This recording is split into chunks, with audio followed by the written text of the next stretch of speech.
Welcome to the show today. Today on the Tony Gomez Show, I have got the honor of having New York hardcore legends, Baron Misuraca, who previously from Sheer Terror, down in the bottom left. Greetings, everybody. Chuck Lenihan, previously of the Crumbsuckers, and bottom right, Joe Cangelosi. Welcome back to the Joe from Whiplash, Kreator, fucking Massacre. You guys are making up Carnivore A.D. Thank you for being on the show today. I'm really excited. I love Carnivore. I was just showing off the Retaliation album to the guys here a minute ago, Joe. I'm a vinyl collector, and so I got some goodies, but that's a classic right there.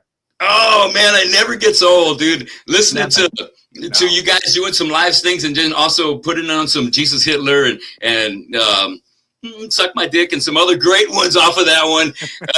It's one of my favorite all-time crossover metal albums. It's in there like with Crumbsuckers, Life of Dreams. It's in there with like The Accused, More Fun than An Open Casket, DRI, Crossover, and of course SOD, Speak English or Die.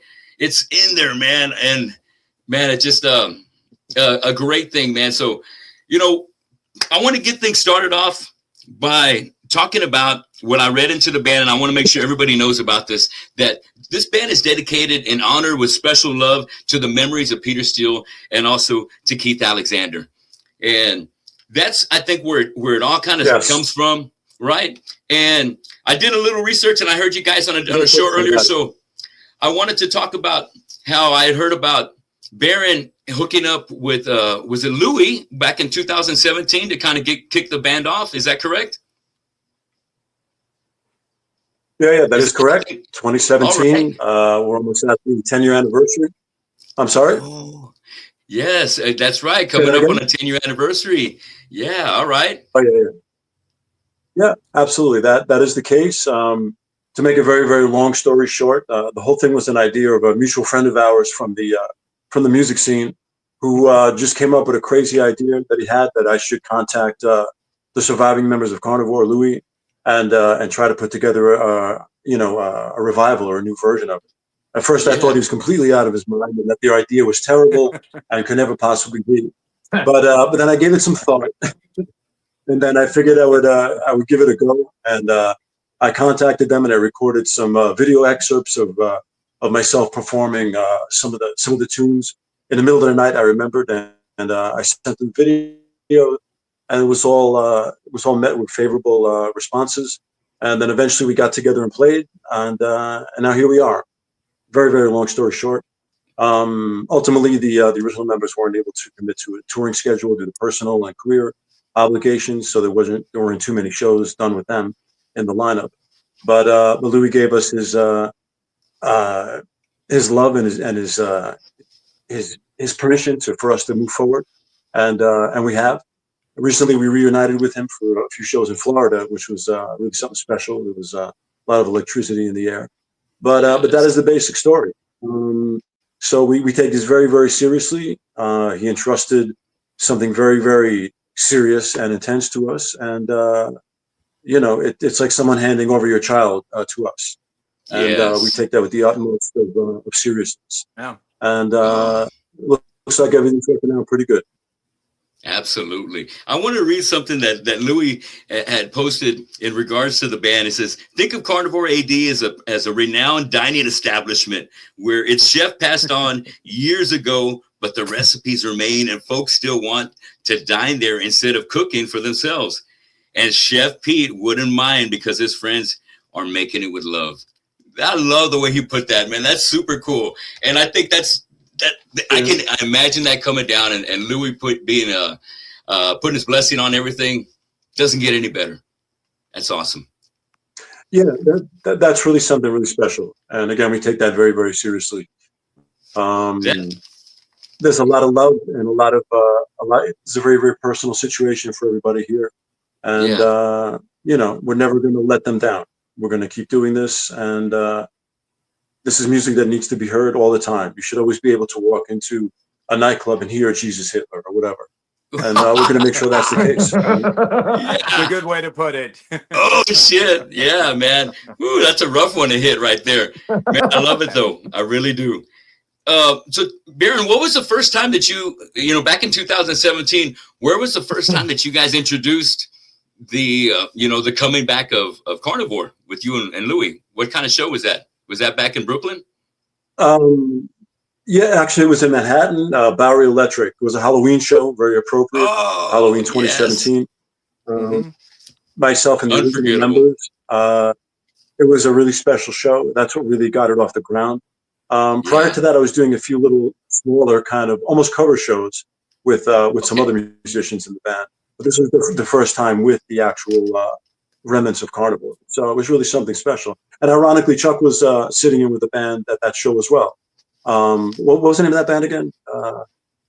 I'm forgetting the name of the band. Kreator. And the friend that Baron was mentioning, earlier, that mentioned that he should do that, was in that band. Oh, all right. Yeah, he's a mutual friend of ours for a long time. Yeah. So, yep, I was at that gig. It was great. Yeah. It was great. It was wonderful to see that unfold. After all that's years, nice. You know? Hell yeah. And then here we are. You're in there kicking ass with them around the world. And speaking of that, how's the touring been overseas?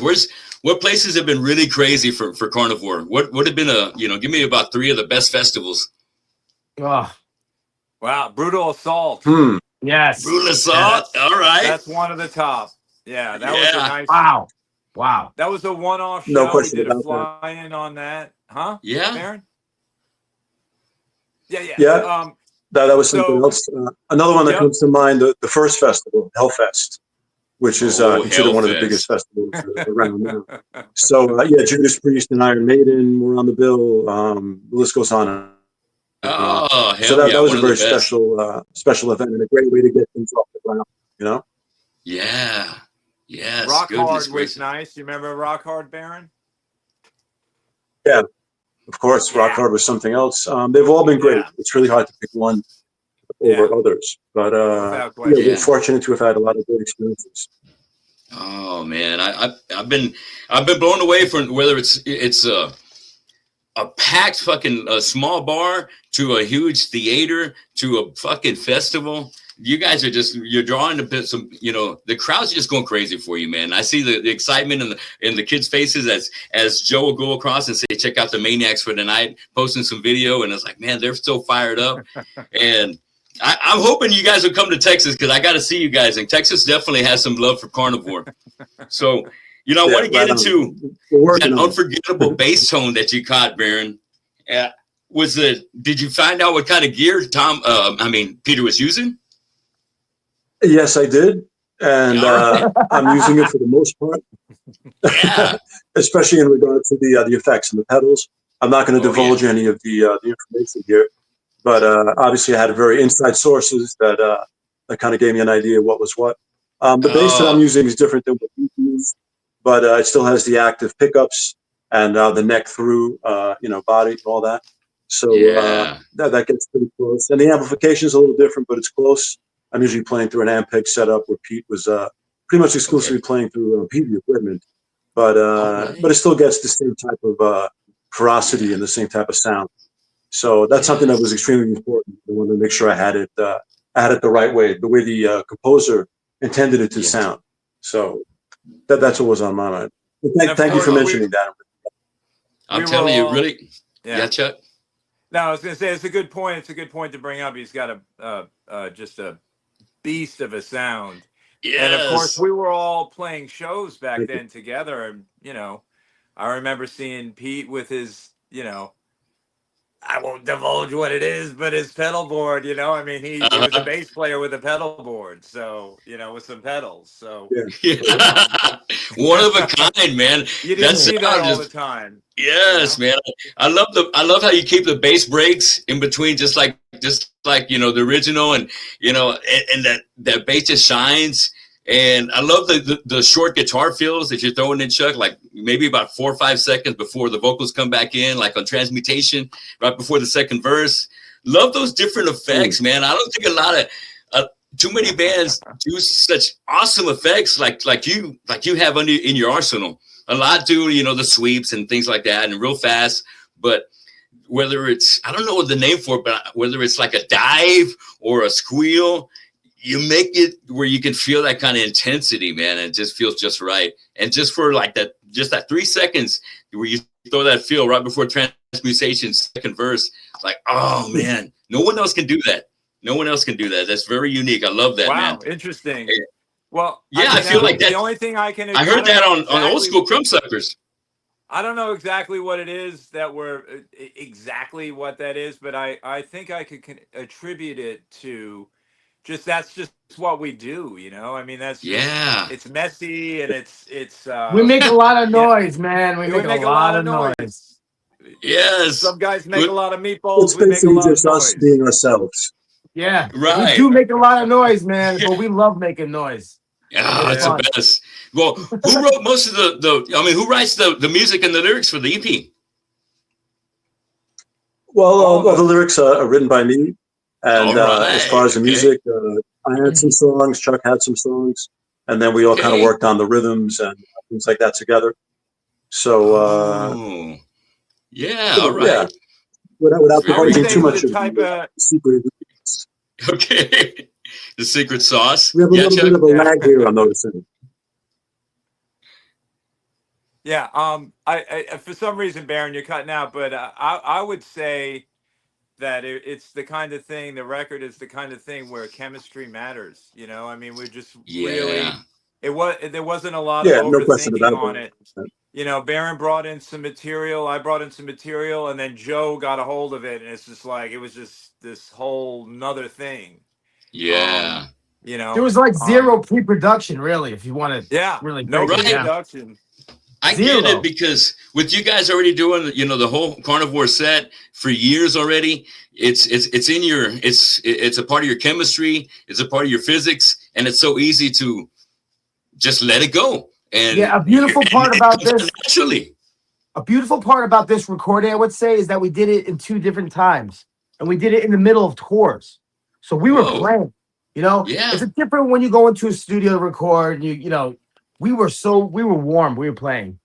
I think that really helps too. You know. Yeah, it's got that ferocity, especially your drumming right there from the get go and Transmutation. Oh, that kind of speed, you know. That's what I expect when it comes to, you know, thrash and that hardcore kind of crossover feel. A little bit faster than the next band. You gotta, it has to. You gotta feel it, man. Yeah, that fire. Yeah. And you bring it, Joe. You fucking bring it. It was more about capturing that energy than you know, like trying to track something. You know, I mean, I would lean into that kind of thinking with it. It was just, we were there in the moment. We had, like Joe said, we were playing shows, and then we were all of a sudden in the studio setting up, and it was just relentless. Yes. And so we captured that energy, you know. I mean, that's something that we try to be all in on when we're on stage. Every show, whether it's a big or small, anything in between, it's 100% all in. And I think that's what the record more or less demonstrates. It does. Absolutely. Another thing that was very important on the record was the versatility. We wanted to do, like, you know, other things as well to kind of offset a lot of the hardcore and the thrash, and to kind of set it up to be even more brutal. So that's where you hear some of the melodic parts, the goth vocals, and the arpeggiated guitar parts, etc. That was something that we that was very, very influenced by the original Carnivore. You hear that on the album. Mine is a hand. We came into this like trying not to imitate what they did, but trying to follow their example, as opposed to create some sort of a mimic or an imitation. So the versatility was something that we wanted to really get right, and it seems like we did from what I'm hearing. You know, so that's a good thing. Yes, absolutely, man. I would agree 110% when it comes to that. You know, when it comes to Transmutation, the first track right after the prologue, you know, I had to look it up. I was like, what's the definition of transmutation? Like a nuclear bombardment, man, a transformation. And I love that, man. That's heavy. That's heavy. But what else is the song about, Baron? Pretty much what you're saying, just transposing from one entity to another. That's pretty much what exactly happened with the record. We really mutated into what you heard there. So it was an exchange of energy and power. That's a big part of what transmutation is as well, the definition. So listen to it. What else are you going to call it? So it was just perfect, and that's really truly what it was, and what we all kind of felt like it was. We're just kind of mutating and becoming something else, which was what the concept of the whole thing was. That it's not just about the original repertoire at this point. Now it's more about us kind of like, breaking a little bit out of our shells and expressing our own creativity within the context, obviously, which is a very difficult context to be under, but within the context of the Carnivore repertoire. So it was quite an undertaking. It definitely was, and it was something that was kind of discussed for a while, but never really moved forward into. But then eventually, the public and our agent and the label, everyone demanded it. It seemed like the time was right. Yeah. So very sensitive situation too. No question. Yeah. I've heard some feedback about maybe you should change your name, this and all that. I don't think I'm with you. Stick forward with what you're doing, because I think it all fits. It's very it's the right thing to do, and you shouldn't even consider any kind of changes, because you guys have really made it happen. You've laid the groundwork for it. Nobody else is doing it like you guys, and it's done with respect and honor and with the highest of musicianship. So you guys deserve everything that comes along with it, because you guys are really just killing it.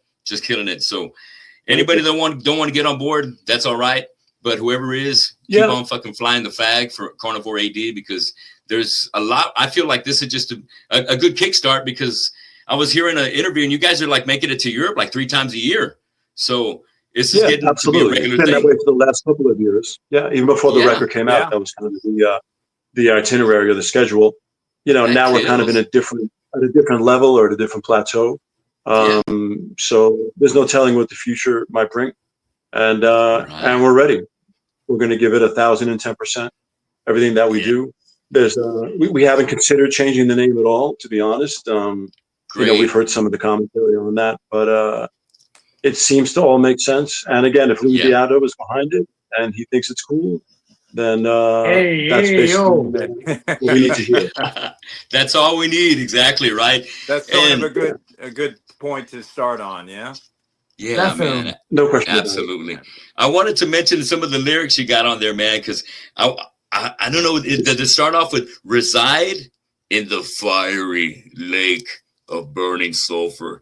That's fucking heavy right there, Baron. That whole piece right there, murderers, practitioners of the magic arts. All that shit, cowards. Those are really old words. I can't take writing credit for that. That comes from Revelations in the Bible. So I've never read the Bible. I was actually sitting in the studio reading from the Bible, from Revelations. So got to give credit to the writers of that part of the Bible. But that all kind of complements what I wrote in the rest of the song. I figured that was the perfect way to kind of to end off the whole thing. And it did. Yeah. It seemed to kind of complement again the original lyrics that were written. So they summed it up at the end. The authors of the Bible. So that was the perfect ending. That tempo, they're a tough act to follow. It is a tough act to follow. The way y'all ended with boom, especially that for Joe. That tempo was done straight out, like naturally, no click. What? Oh man, Live. That's just so killer. Yeah. We weren't even looking at each other. Wow. Yeah. That's really pulling it back. Pulling that rug from under you, man. Slowly and slowly, man. But so heavy. So heavy. That's part of the transmutation right there. Yeah. Absolutely. Well, okay, so the next one, I Stand Alone. The way you draw, heavy fucking song, sick double bass right there for the chorus, Joe. And your guitar solo on that, Chuck, rips. That's a sick one right there. And, Thank you. What's that one coming from, Baron?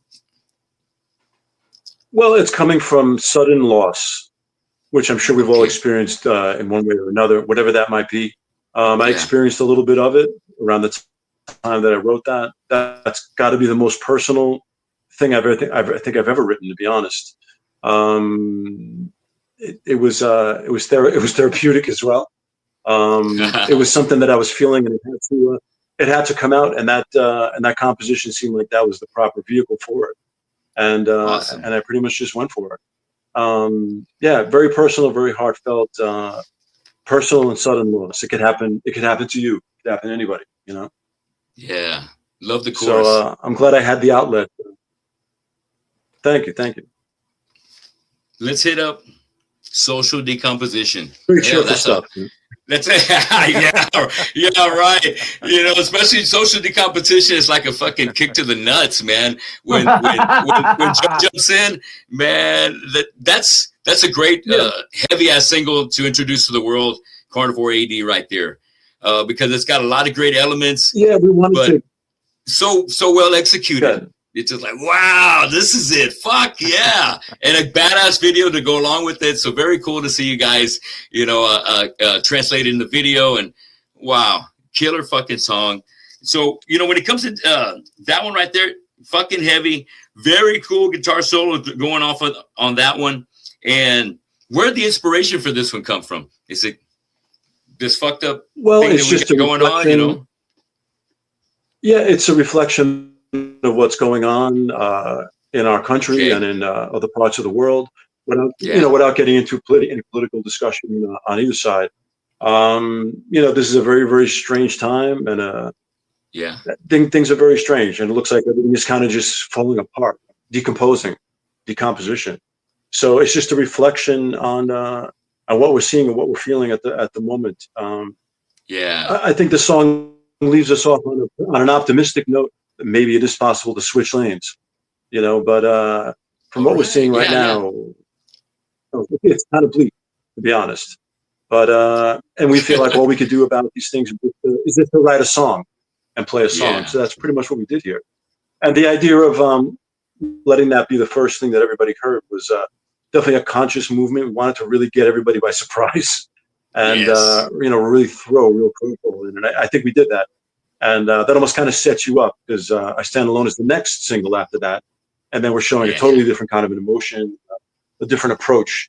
So we really wanted to, you know, just come in with all arsenal blazing, essentially. And just assault everybody from all different ways. Yeah, I think that's the beauty of this EP, honestly. The beauty of this EP to me is that it's not, after you hear the first song, most people would expect another song just like it, you know? But it just keeps morphing into new things, you know, and that's to establish your new band like that is a good way to do it. Yes, transmutates. Yes. And it's all carnivore. And that's, you know, all the juice is there. It's all the sauce. Hell yeah. So how about Mine is a Hand? That's a fucking heavy duty song. It sounds like definitely something that you have fun singing. Because, you know, mine is a fucking hand. I love that, you know, how you're finishing off the chorus. After the first one, you really throw that fucking in there for the next couple. That's a nasty song, man. I think it's a heavy, nasty song. Yes, man. And when it comes to that one, I like the vocals during the verse where it's fucking, you know, kind of a little low. Yeah, I enjoy doing that a lot. The whispers and the more goth element. It's a lot of fun, you know, bringing that kind of stuff in there as well. Very creepy stuff. But yeah, it's a heavy song. Yeah. It could be taken in a lot of different ways, I guess. This is what I do to relax, you know. So. Hey, you're the man, man. Kind of going back to a lot of you know, hardcore and metal roots on that one. You know, the song has a little bit of a groove, and then we have the almost like sheer terror heard thrash part at the end. So it's a lot of fun. I mean, it's about mind control. Not that we're advocating that at all, but another reflection on you know, how things seem to be at times. There's a lot of reflections here, almost like we're watching from afar at the way things are, and it seems like there's a lot of control going on. So that's kind of what Mine is the Hand kind of tells. That's the story that it tells. Actually, the catchphrase, interesting enough, comes from an old film called The Island of Dr. Moreau. Which is about a mad scientist that transformed animals into people. The Sayer of the Law, which was based on the Kilmer one or the older 1930s. One? Oh, 1930s, yeah.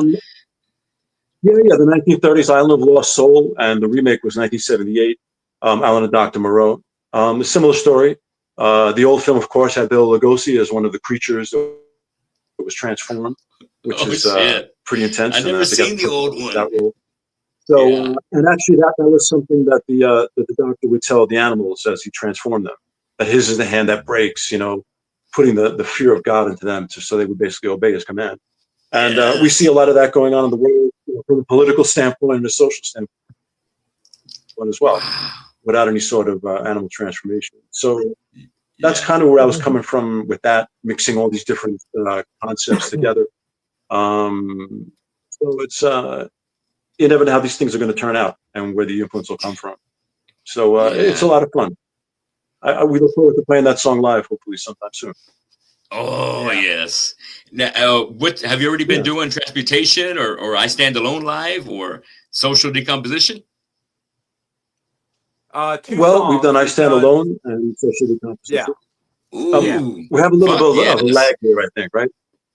Yeah. They need them, just keep sticking more of the Transmutation EP on there. It's going to blend just right with everything. And I can tell you from a fan's point of view, it kicks ass. It's got to be there. It's got to be in the set. Bring it in there. Well, last tour we did both of those, and we got pretty good responses. We were, we didn't know what to expect really, but we got pretty good responses. So they've been well received.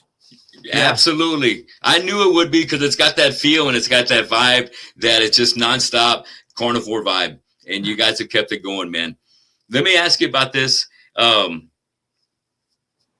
I wanted to kind of get to right now was get a little deeper with you guys. Let me start with you, Joe, since, Baron's been telling me a lot about the lyrics. Joe, I know I had you on my show last year, but for the people that haven't had a chance to get to know you a little bit better, who or what kind of inspired you to get on the kit or become a musician? Oh, man. My dad, really, he's a drummer. So right off the bat, I knew what I wanted to do, Yes. But, also listening to, his old records too, like Zeppelin. When I first heard Bonham, I was like, holy moly, this is it. So Bonham is one of my main influences. I think most drummers have to acknowledge the man. Oh, but, as time went by, the heavier music, of course, Bill Ward. You can't go wrong with Bill Ward. Mitch Mitchell, the very beginning rock guys who created their own styles, not by imitating rock guys, because there weren't any rock guys, They would imitate jazz guys and, everything else, which is great. But I like that older, the original Pool. And then when I heard Maiden and stuff, I was like, wow. And then Dave Lombardo and then, thrash metal, Tom Hunting, one of my favorite drummers of all time. And, that was it, man. I knew it. I knew what I wanted to do at a young age, pretty much. Yes. Hell yeah. You kept it alive. Yes. I just wanted to play fast and heavy, man. That's what I wanted. And you kept it up. You kept it up. And now, how about you, Chuck? Was it somebody or something that got you inspired? I'm thinking back to when I was a little kid. I was actually living in Singapore. I was like 3 years old, and I heard the Monkees theme song, and I just remember feeling this euphoric. I had never felt anything like that or heard. It's so anything. catchy. Yeah. Yeah. Here we come. Great. Yeah. And then seeing them run from the waves. That's what remains in my memory. Wow. And then later on, we were living in New York, and my father took me to see the Jackson 5 in Long Island, and that freaked me out. That was amazing. It was the first time I saw strobe lights and it was at the Westbury in the Round. So the stage would spin around slowly. Yeah. It was wild. Shit. And so I would see the drummer from behind. And so all of a sudden I wanted to play drums. I had to play drums. And that wasn't anything my parents were really able to facilitate. They actually got me a drum set, but it was too loud for the house. It was too much chaos. And then I tried to play at school, in elementary school, and the teacher pulled me out of the class and said, "Let me see your teeth." And so I showed him my teeth, and he goes, "I'm going to put you on trumpet." So that lasted like 2 weeks, you know. I didn't like it. I mean, I love the instrument now, but I just didn't like the smell of it. I didn't like anything about doing it, and I wasn't doing what I wanted to do. So eventually, to make kind of the a long smell of story it. short, I didn't like the smell of the brass. Yeah, I know what you mean. Yeah, people would probably call me autistic today for thinking that or having that sense. I know exactly what you're talking about. I know. Right? Yeah, man, absolutely. I played alto saxophone myself. I know exactly what you mean. Yep. Oh hell. Well, you know how when you're a kid, you don't like certain foods, you know, and then you do, then you grow to like them. Maybe it was one of those things. I don't know. But so. All right.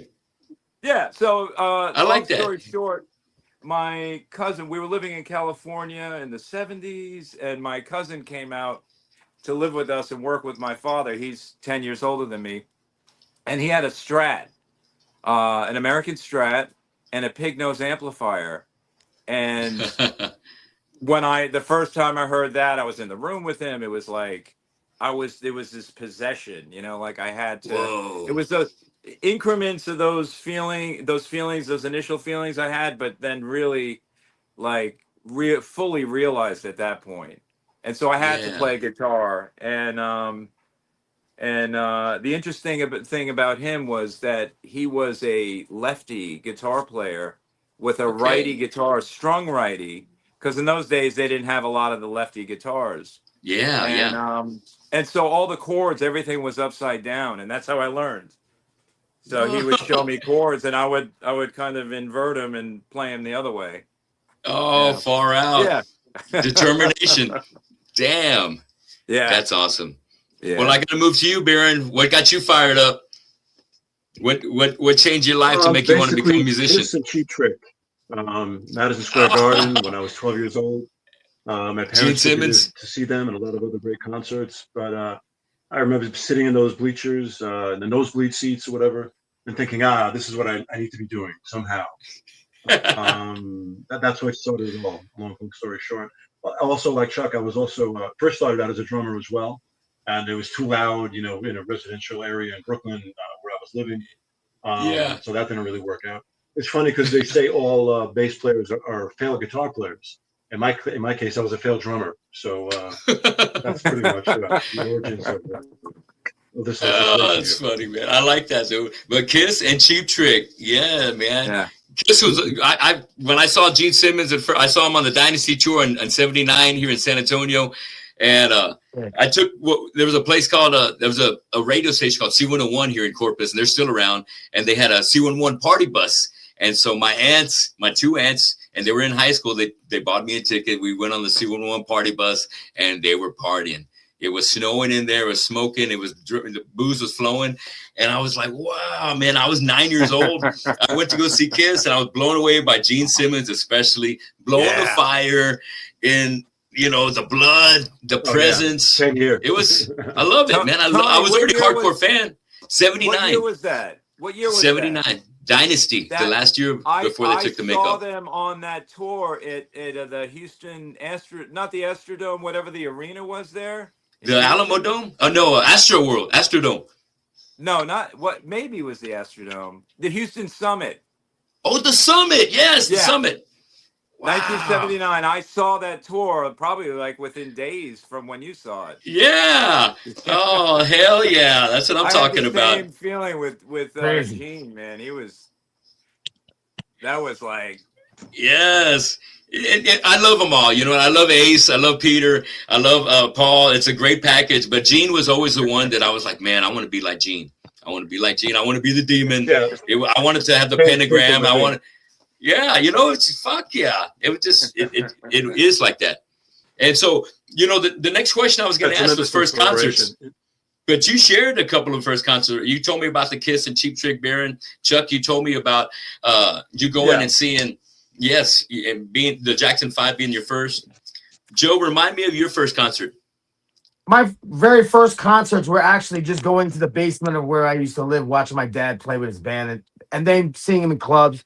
But like one of my first real, besides my dad, I remember seeing Chicago in like 1974, 75. Yeah, Nice. I love Chicago. And, it was incredible. I still got, yo, guys, I still got the shirt. No kidding. Holy shit. Damn, how crazy man. is that? Somewhere in my drawer, I have that shirt. It's super thin, I'm sure. It was in Long Island. It was times. What's the place in Long Island, man? The Nassau Coliseum? No, by the water. West Bay Music Fair. Jones Beach Theater. Jones Beach. Shit. Yeah. It was amazing. What an incredible band. Like, I was floored. Yeah. Yes. Love me some Chicago. I saw him in Chicago 2 years ago with Earth, Wind, and Fire over here in San Antonio. Yeah. Great one, man. I saw Earth, Wind, and Fire in 76. Oh, shit. That was wild. Damn. Wild show, man. I can imagine, dude. Because it's party time. It's party time, you know. They hired, you remember Doug Henning, the illusionist? Yes. They hired him to perform magic in the show, like the band would actually perform the magic. And there was some weird thing at the end. I mean, keep in mind I was a little kid, but I remember them taking off at the end of the show, like the big finale. They were taking off on this spaceship that was behind the drums, and it went up, and then there was this giant explosion with a bunch of smoke, and then they appeared at the front of the stage, like instantly. It was really strange. Yeah. Wild. Yeah. That's cool. We need shows like that again. Yeah, I love big production. I love big shows. I don't mind paying $150 if you're gonna put on a good show. I don't mind it, man. But you know, sometimes Ticketmaster fucking sucks. I just think that they've just abused the whole that whole process of being able to go see a show. You know, because I'd love to go see as many shows as possible, but it just doesn't work out to be like that. But that's all good because that keeps me more on a local level to be able to support a lot of my my regional bands and local bands as well. So where one misses out on my money, somebody else is going to get it, and it's all fun in the meantime. It's all about just enjoying some people badly. Yeah, they're really hurting people. Yeah, and big time. Too. Man, big time, man. But that's on a different note. You know, so what I also want to talk about is it must have been pretty special having Louis come back with you for those shows, you know, not too long ago in Florida. Oh, great. Right? Oh, fantastic. Man. Yeah. Very, very special. Wow. A high point. Love it. You know, I caught some of the videos, and Louis sounds fucking tight. So fucking tight as he ever has. Yeah. And wow, man, I wish I could have. Did by any chance any live footage as far as like maybe a DVD get caught within the time when Louis was sitting in with you guys, or even with Joe in all these times you've been in festivals? Well, there's been a lot of live footage. Nothing that's released on a DVD, at least up until now. Anything could be possible in the future. We have a lot of footage, man. Lots. That is the slogan of Carnivore A.D. Anything is possible in the future, you know? Yes. But, well, I want to buy the footage, and it's all over the internet, and you've seen. Yeah, there's tons of stuff on the internet. But, it's amazing sometimes. Yes, man. You had a lot of great fans put up a lot of footage. Actually. Absolutely. Between Joe and I, we're kind of nerdy like that. We record every show. He's got a GoPro. Where are you going to set it up tonight? You know, like, and then I do mine.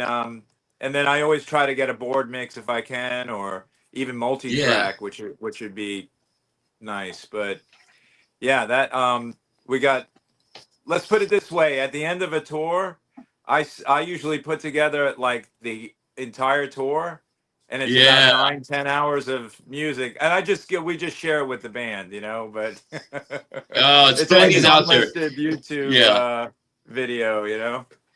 That's the beauty of things like right now, because of with the internet, you got tons of DVD material already out there that we don't even have to pay for it. Just go out there and enjoy it. Whether it's just go to your YouTube channel, you know, you got your own channel, and there's plenty of music on there. I want to be able to support you guys because I love buying merch. A lot of great footage.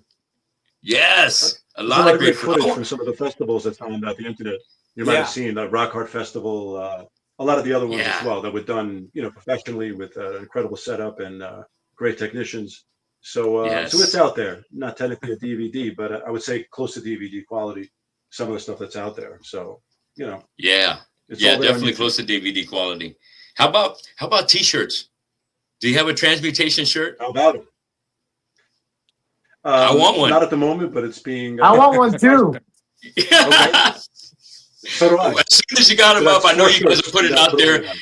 I'm gonna grab me some and I'll post it out there. That I definitely want to give me a Transmutation shirt. That's a killer album cover, and I want to fucking promote that for you.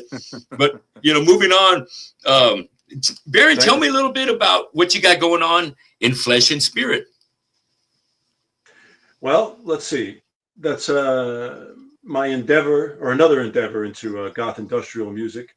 The name was based on a comic book series that I have as well. That was started a few years ago, featuring some great artists, without naming too many names. So the idea is an idea that I have from the past as well, and it just seemed like it was time now to revamp it, no pun intended, and you know, find something to occupy myself in my spare time here. It's pretty exciting. A lot of stuff is on sequencer and playback. I'm just doing the lead vocals in the project, and all my bass parts were recorded on a synthesizer by myself and are in the playback. The band also features a live guitar player, Evan Strumar, who sometimes sits in with us on keyboards when we do Type O Negative songs. We did some shows a couple years back. It's just live guitar, live vocals, and playback. All very, very dark and heavy still. A very danceable kind of a thing, and a dark wave kind of a vibe. It's another part of who I am, the whole goth genre. The content is very horror film based, and it features video accompaniment with excerpts from old films, etc., like we talked about before. So it's a lot of fun. It definitely is a whole different head. It's another vehicle for my conceptualization. Let's put it that way. And, it's great to be doing stuff that you love. There's nothing more important than that, and I want to make sure I do everything that I love and want to do. So there you go. I love it, Baron. I love it. You know, with me, I got a Pantera tribute, an AC/DC tribute, but I need to do something original.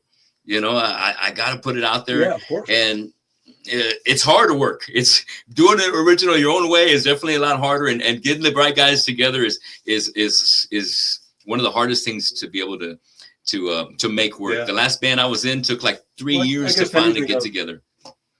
What, Joe? Sure. Yeah. Anything of substance takes time. It's absolutely, hard to find, man. You know, the right people and get things off the ground. It's a challenge. If it was easy, everybody would do it, right? So, but good things come to those who persevere. Yes, so, man. I always try to. Let me ask you. I know you are very involved in the horror movie circuit in Brooklyn. And what's your favorite horror movie? We could be on here for another 3 hours. Well, give me two then, because I know it could be tough getting to one. Because you were a connoisseur. I mean, my heart really lies in the old films from the silent era. Yeah. Well, thank you. I try my best. You know, my area of concentration is definitely the older films from the silent era into the 30s, 40s, 50s, even 60s. I love all the Universal classic monsters, the original Frankenstein and Dracula, which I have the pleasure of hosting at my monthly horror program in Coney Island in Brooklyn, Cemetery Cinema. We showed the original Dracula. That was great. That's a big favorite. The original Frankenstein, Nosferatu, going back to the silent era in Germany, little German expressionism. I love the Hammer horror films with Christopher Lee. I love them all. It's really hard to pinpoint where we're at. What are some of your favorites? Some of my favorites, the one that scared me as a kid was the original Halloween. And so that's why I got to bring that one up. As far as being scared of the other ones, I got to say, one that just kind of fucked with my head was that movie Hereditary. But yeah, other horror, man, I love the fun movies. You know what I mean? The Freddy's good, the Chucky's good. All those fun ones are I think always. The film that scared me the most was The Exorcist. I must say. Oh, The Exorcist. The film that scared the shit out of me the most was The Exorcist. I don't know why it didn't freak me out as much, but I love the really brutal scenes with, you know, but I don't know if I guess I was ready for it. Maybe I expected a little too much. They hyped it up too much. So by the time I watched it, I was like, okay, yeah. What about Rosemary's Baby? That was that was that's a more psychological, cerebral film. Yeah, I know, right? 1960s, yeah. That's far the fuck more on a out. psychological level. It doesn't freak you out from violence or gore, but it's more, you know, what's in your mind. Conspiracy about it. That's great. Great film as well. So many great films. The Omen, original Omen is great. The thing I like about the Omen, Gregory Peck, they're more enchanting than scary. I think we have a little bit of a sound lag here. We're kind of breaking up a little bit here. I was saying the Universal films are great because they're almost kind of comforting and enchanting as opposed to being scary. That's how I look at it. So yeah, it's great stuff. Another great passion. You know, good stuff. Exactly, man. Deeply impacted by all that stuff. I love the horror movies. Now let me tell you, Chuck. I was looking down your rabbit hole, and I noticed that you also do a tribute, and it's a tribute to Depeche Mode called Halo, where you're going overseas and doing these fucking big ass shows over there with those guys too. How's that? Somebody's got to do it, yeah. Right? Someone's got to do it, right? Why the hell not, man? Hell yeah. Yeah, no, the tribute thing is fun. I mean, I just, you know, back when the kids were a little younger and we were living in Tampa, you know, it was more domesticated, you know, and these were opportunities that were available in the local area. And I've had a blast doing it. It's I'm sure anybody that does it, you could probably say so yourself. You know, I mean, when you immerse into another artist like David Bowie or Trent Reznor, Nine Inch Nails, I mean, and to really, it's a discovery point. You know, it's really it's that place where you can kind of relate and communicate with the artist through the music, you know, like just with the way some of the progressions are or the chord changes or one way that a part of the music sets up the next, or how does that chorus work so well? You know, sometimes you look at the parts around it. And so it's been a very, very educational and very healthy experience for me. And the Halo thing is just something that I put together. My wife sings in it. So it's sort of like vacation time for us. We can go to Europe. I can take her and we go for 5 to 10 days, and she loves it. She has a blast. She gets along with everybody, and we have a great time. So you know, it's a different style of music, but man, it's it helps pay the bills, and it's a vacation. Well, there's a, you know, I mean, the minimal aspect to the guitar playing, it's sometimes it's harder to not play than, you know what I mean? Yeah, I get it. Yeah. So it's what's more important is how you not play a certain part. You know? Yeah. So the there's a little bit of that thinking. It's so powerful. Yeah. Yes. And those beautiful, wonderful songs. I mean, people love them. You know. Yeah. People Absolutely. They just want to celebrate it, and for sure. It's always a fun time. Well, I also want to celebrate some Crumbsuckers. So speaking of Crumbsuckers, that was just one of those bands that me and my friends always put it on when we were, you know, 16, 17, hanging out at our friend's house whose mom would let us drink just so long as we didn't go anywhere.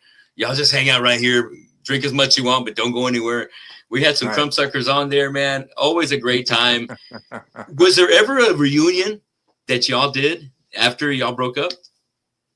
We did one in 2006 at BB King's in Long Island. I mean, Manhattan. And that was great. That was fantastic reunion. Wow. Yeah, we had the whole original lineup to Life of Dreams for that one. Well, at least for part of the show.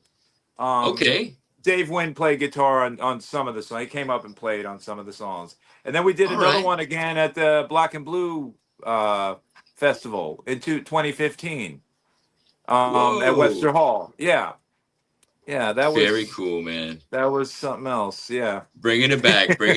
That's too fucking cool. Whether it's ever going to happen again or not, I don't know. I mean, right. Let me ask you, would you be interested in a different kind of lineup with that? I mean, how do you think that would shake out? Yeah, I would, right. So long as it at least has one of you guys. You know what I'm saying? Yeah. If you're going to be in the mix, I would trust your thoughts on bringing in the surrounding band around you to be the right guys to make it happen. Yeah, well, it definitely wouldn't be me. No, I'm kidding. Oh, yeah. Well, come on.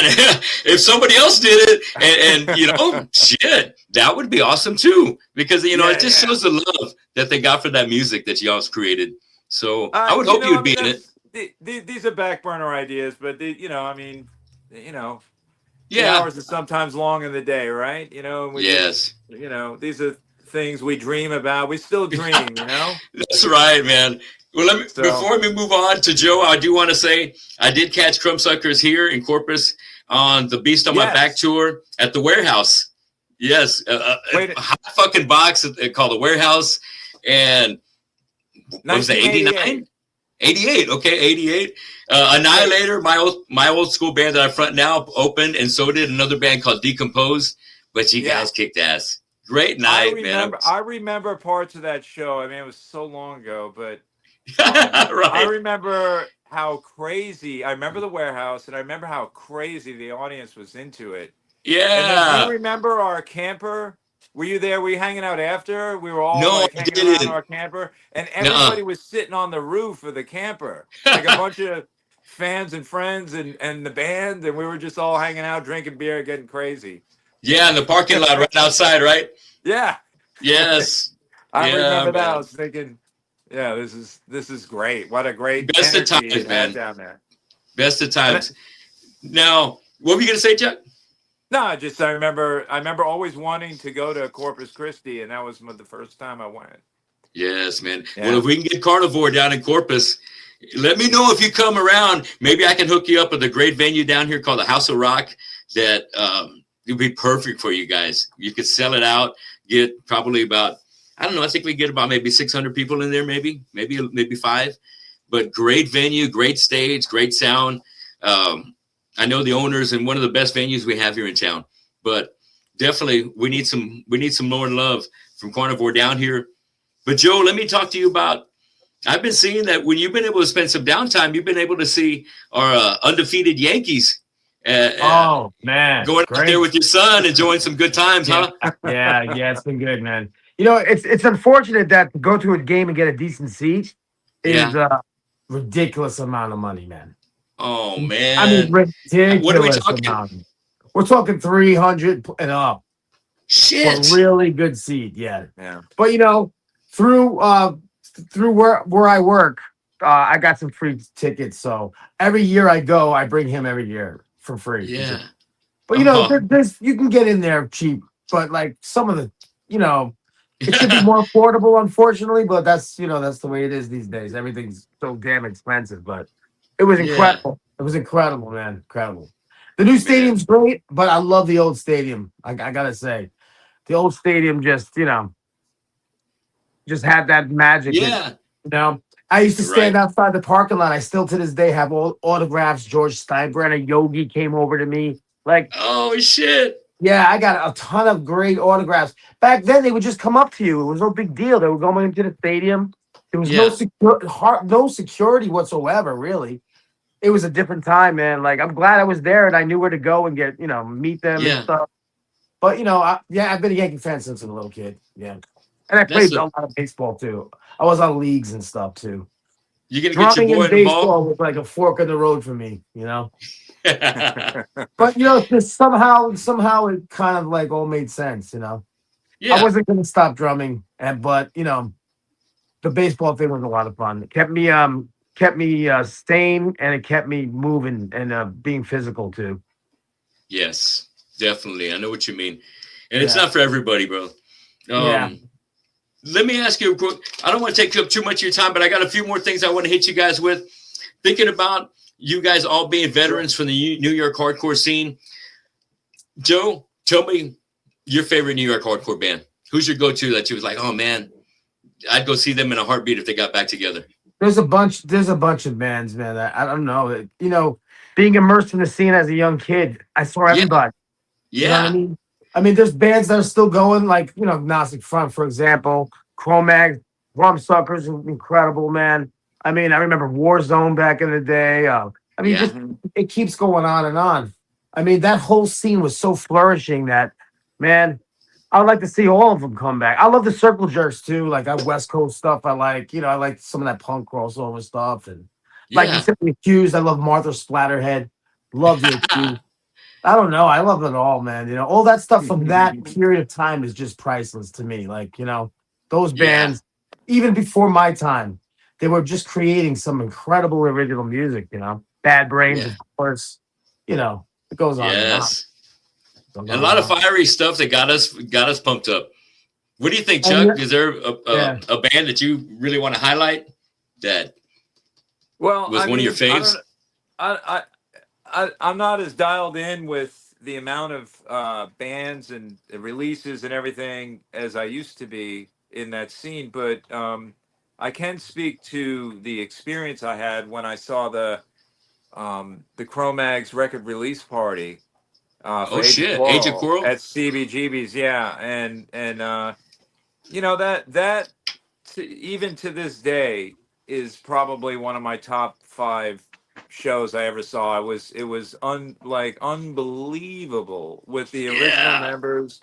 You know, you had Paris, Doug Holland, Mackie, and then John Joseph and Harley up front. You know, like, dude, I mean, it's just like the energy and the crowd, the craziness from the crowd was just, I know Baron and I were really recently talking about this, but it was definitely like like I was almost like scared, you know. It was fucking violent, right? Some fucking aggressive fucking people. Yeah. You know? And, so, but the sound in CB's back then, I mean, that was just that was one of those possession moments, you know, like where you hear something and you just like, it changes you. It does something to your nervous system. And the sound at CB's was like that. It was like very pleasantly loud, I like to say, you know, like just all the frequencies hit you the right way with that system. And that's a great one right there. And Norman Dunn, the guy that produced the first Carnivore record, first Crumbsuckers, first Whiplash, he built that system in there. And so I remember him telling me that I never knew that. He built that. I remember him telling me that he put in when he put in the system, he purposefully put in too large of a system, too loud of a system. But it worked. It worked, you know. And so that was the one. If I could see or experience or share that experience with somebody, that was like the ultimate hardcore I love that show for me. Yes. Baron, what was yours? Who's your favorite hardcore go-to from back in the day? Well, I guess this is a question similar to the horror films. There's the list can go on and on, you know. But well, I mean, Carnivore is my ultimate favorite, but I guess you can't consider them strictly a hardcore band.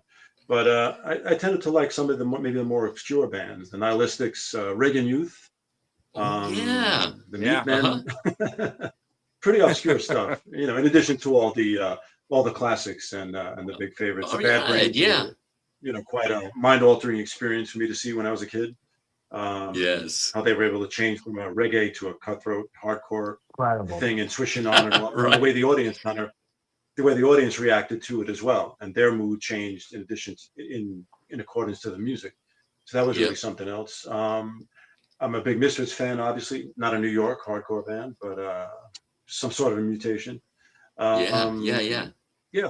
all of the above, but and the one beautiful, getting back to what Chuck was saying, what we were discussing not that long ago, the thing about those hardcore shows, it's like there was always like this element of fear or insanity, you know, in a good way though, and you went there for that, and you never really fully knew that you were going to be able to make it out of there. So that was something else that was very, very appealing to us as children. It was frightening, man. It was controlled chaos, really. Yeah, and if you went outside, we're very fortunate. We're very fortunate that we were there at the time, and we look back on these memories very, very fondly. So it was a great time. And, like I say a lot with Carnivore A.D., what we're trying to do is, bring that era to the modern day for the people that weren't there and wondered what it was like. And also bring it back to people like us who were there and wanted more. So want it back. Yes. Absolutely. There would be no Transmutation album, without those early hardcore days, that's for sure. Another thing that record is about is like it's a piece of what we experienced back then. Put into the modern era. So that those times meant the world to us, and that molded who we are today. So you can blame it all on them. It was their fault. Yeah, that's right. And it's a damn good thing. The guys that kind of opened the doors for us, but really, in that sense, from where you guys came from, who played alongside y'all. Y'all shared the stage together. Y'all had to share the same manager as well. Yep. So it was just, y'all are just lots of history, lots of connections going on. Yeah, just endless history and connection over there. Definitely, there couldn't be anybody better to bring back Carnivore, and being Baron, bringing the one that kind of started up back in 2017 with Louis, and it just kind of morphed into what it is today with you, Chuck, and with you, Joe. It couldn't be better. It couldn't have fallen to better hands. Thank you. And I'm glad that you guys are killing it. Thank you. Thank you. That means a lot to us. Thank you. Yeah, man, and I love you guys. I'm one of those hardcore Carnivore fans that, I've got my Carnivore Retaliation shirt. I couldn't find it, but when you got as many shirts as we do, it's kind of hard when you just kind of finding that one shirt. Like, what? Fuck. But I was like, okay. I had this one. I had the Crumbsuckers. I came across Ludacris, but I was like, yeah, between Ludacris and Typo, it's going to be the Typo. It's the closest thing to Carnivore to show the love. And this, I actually, you can't really see it, but on one of these, I got Peter Steele's autograph right here. Nice. And I met him when they came and did a show. They went a tour with Agony, and I think it was Stick that opened up for him. And super cool guy, hung out, got his autograph. I got the Bloody Kisses autograph by him, and just great guy, man. Had a couple shots, and great show, great performance. And I want to hear some Carnivore, but it was all about Typo. But nevertheless, it's always been a great experience whenever I think about Peter Steele. Coming across some old footage that you catch on Facebook or on Instagram of his interviews just puts a smile on my face. He just doesn't give a fuck. And he just one of the greats that it's just so unfortunate that, him and Keith, aren't with us. And at least the memories are there and the music's there, especially. And you guys are the perfect guys to put it out there. But before I let you go, I do a little thing called Draw the Line that I do with my guests. And we're going to do like a little speed session. I'm going to give you some bands, and you just tell me who you prefer out of the pair. And I'm going to try and make it a little tricky, but let me shoot you. I'm going to start with you, Baron. And let's see. I'm keeping it New York hardcore style so we can kind of stay in the same genre. Tell me, who do you like better between Killing Time and Judge? Killing Time. Killing Time. We used to do Brightside in my old hardcore band as one of the covers. Chuck, what do you think about them two? Killing Time or Judge? Turnstile. Turnstile. Take Turnstile. Why do you say that? Is one of the guys in Turnstile? Honestly, I got to be honest. I can't speak to. I don't know enough of the material. I remember both bands. Okay.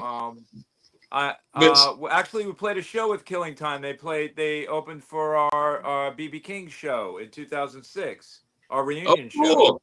So those guys were great. Yeah, I'd say Killing Time myself. Yep. Killing Time for you, Joe. Hey, hell yeah. They're bringing the love when Carnivore's playing. So we're going to go with Killing Time. So I mentioned this band earlier, and I think if I was doing some research, maybe one of the guys ended up being a bass player for sheer terror along the line, and I'm talking about Ludacris. So, Baron, who do you like more, Ludacris or Scatterbrain? What they kind of morphed into after. Ludacris. Ludacris. Most people are dicks. Love it. That's a classic. Chuck, where are you coming from? I dug the first Ludacris record, and I liked Scatterbrain. There was stuff about, but they had kind of new guys come in, and they were great. I mean, they blew up. I remember hearing stories like they were getting picked up by limos in Australia. And, damn. Wow. They were like really, really big in Australia, but they were all over MTV, and it was like, they had that kind of breakthrough. So that was cool, man. I mean, but I always dug Tommy Christ, man. He was always a cool dude. Yeah. And Glenn and yes. Glenn Cummings. Yeah. Great. We had a lot of time with those guys in the Ludacris days. Oh, what do you think, Joe? I love Ludacris. I have, like my first girlfriend's sister went out with and married Tommy. So I know those guys pretty well at the time. Okay. But Scatterbrain was kind of cool, really cool too. They did Titties and Beer, Frank Zappa. They did some cool theatrical stuff on stage. But Ludacris, of course, because it's more, it was more my kind of style. But I give both bands credit for, Scatterbrain was pretty huge at the time. Yeah. I think it had a song called "Down with the Ship" where they had like a little bit of everybody's songs clipped in there. Ludacris. Pretty cool. It was like a medley or something. Yeah. Yes. Yeah. But Ludacris, man, they were fun, and they had short fucking songs. A lot like from that first DRI where they were like 30 seconds, maybe a minute long. But a lot of fun stuff. Yeah. Cool stuff. Okay, moving on. Baron, how about Leave A? Yeah. What did I say? Leave A? I'm talking about these guys behind me. I got that banner. Leeway versus Anthrax. Just the first two albums. So 2 versus 2. That's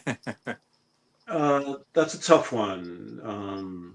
It is a tough one. The first 2 albums. I have to go with Anthrax.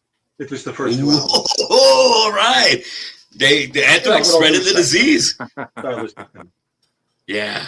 Love it. Okay, Chuck, same question. I would say, I mean, I did dig Leeway a lot, but I'd have to go with Anthrax. The thing I liked about Leeway, I would say real quick, is AJ and Mike Gibbons. Yeah. The one guy would have a lot of mid-range on his guitar, and the other guy he would cut the mid-range. And those two sounds together always, it was like I hadn't seen anybody do that. I always thought that was really cool. Yes. Yeah, but I'd say ultimately Anthrax, they had more of an impression on me back then. Killer, and they were blowing up. Yeah, I got to catch Anthrax down here on the Spreading the Disease tour with Metal Church and The Dark, and they had DRI open up on the crossover tour. People over here at the Ritz Theater were ripping the chairs out. It was fucking incredible. Loved it. I remember that tour. Yeah. Joe, what do you think? Leeway? That's a hard one because you got Anthrax? Anthrax had 2 different singers first 2 records, didn't they? Yeah, they did. Lee Turbin, the first one. Then they had Joe. Right. 2 completely different sounding bands. Yeah. I love Leeway too because 2 amazing drummers. Yeah. Good stuff, man. But oh man, that's a hard one, man. Because I really dig Gibbons and the whole thing that they did, and also Zowie was in the band when I joined Whiplash.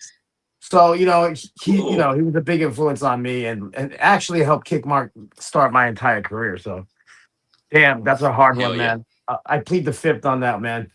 Okay. I love both of those bands. I do. Those first 2 records of Anthrax are so different. Different. Yeah. I really love Neil Turbin's vocals on the first one. I think it's great. Yeah. I love it. Death Rider. I don't know whatever happened with that, Matt. but yeah, that was great. Yeah. Good stuff. That was brutal for the time. Really. Yeah, for the time. Brutal. Charlie Benante was doing shit on drums and no one else had hit yet.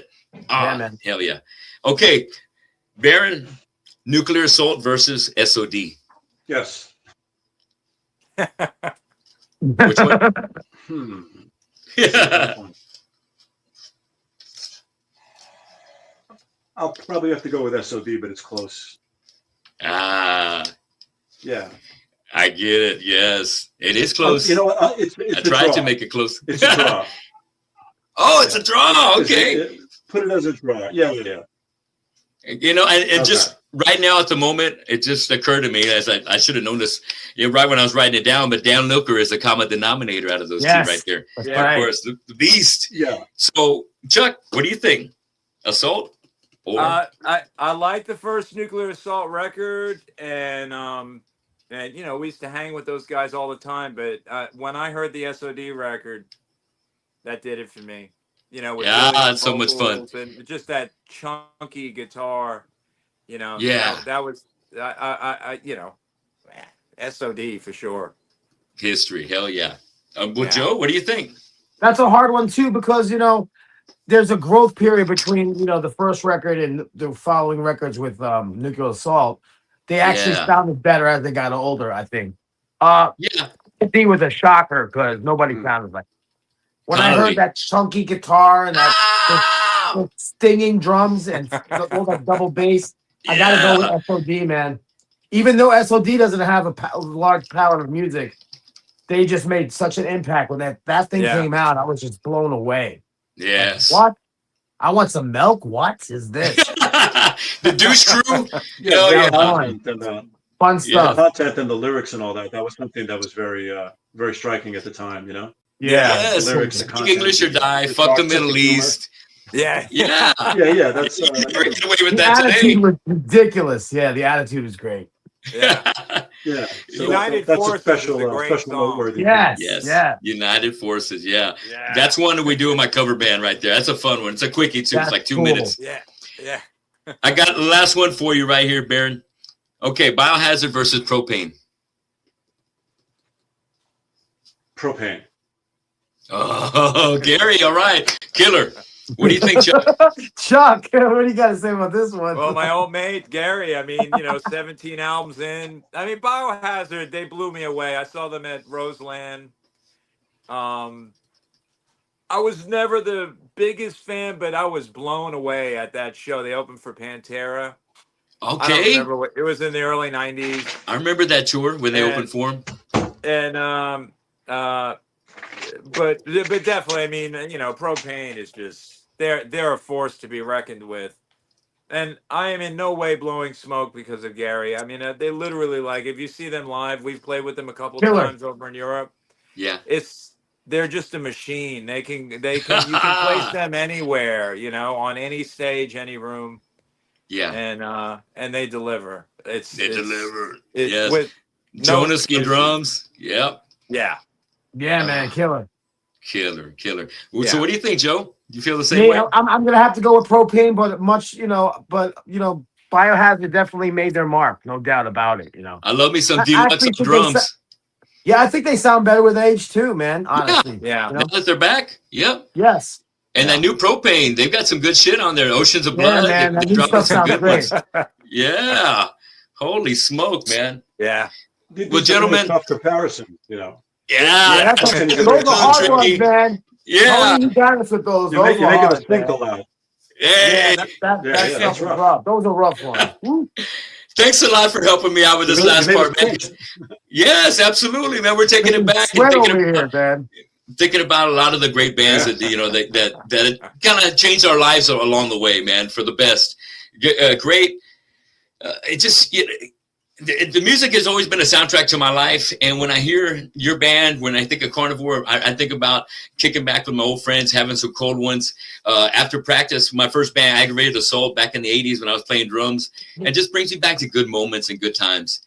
And I think that's what always brings us all together, man. The music, it just brings us together because this is what we love to do. You three guys are lifers. You guys have been killing it. And whether it's doing Carnivore or doing your other projects, this is in your blood, and it always will be. And I appreciate the opportunity to talk with you guys today, man. I'm a big fan of Carnivore A.D. Love the Transmutation.